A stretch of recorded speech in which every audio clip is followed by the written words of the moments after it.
आम्ही गेलो होतो यांना यांना आणि यांना भेटायला.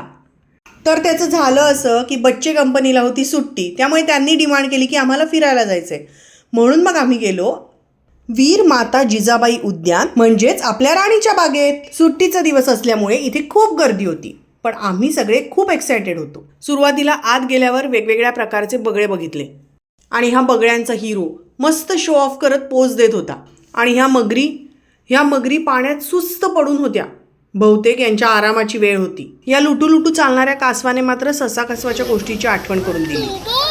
या पक्षाला खाताना पाहून आमच्याही पोटात भुकेचे कावळे ओरडायला लागले. मग काय, आमचे हे 2 पक्षी उडाले कॅन्टीनकडे. खानंती झाल्यावर पुन्हा भ्रमंती सुरू. या बिबट्याचा रुबाब बघितलात, काही औरच होता. आणि हा पाणघोडा, याने दर्शन द्यायला इतका वेळ लावला, पण आम्ही सुद्धा हट्टी होतो, दर्शन घेतल्याशिवाय गेलो नाही. आणि ह्याला ओळखलत, नीट बघा, आपल्या मोगलीच्या जंगल बुकमधला तबाकी. मनात आलं शेरखानचे कान भरून मस्त झोपला असेल आणि म्हणूनच हा शेरखान अस्वस्थ होऊन इकडे तिकडे घिरट्या घालत असेल. आणि या दोघांचंही लक्ष नसल्यामुळे हरणांची इकडे मजा चालू होती.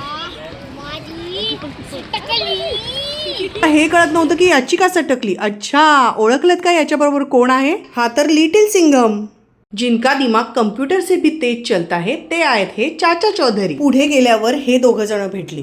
मारवाडून आले होते राणीची बाग बघायला. किती सुंदर पेहरावे यांचा. दिवस संपत आला होता, पण उत्साह काही मावळेना. म्हणून मग थेट गाठली गिरगाव चौपाटी. इकडचा खिचू मसाला पापड आणि मिल्कमेड गोळा तुम्ही कधी खाल्लायत?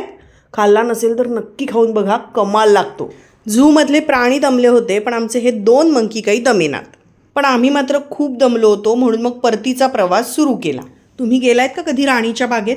गेला नसाल तर नक्की जा, कारण हा अनुभव तुम्हाला पुन्हा तुमच्या लहानपणात घेऊन जाईल. भेटूया पुढच्या व्लॉगमध्ये.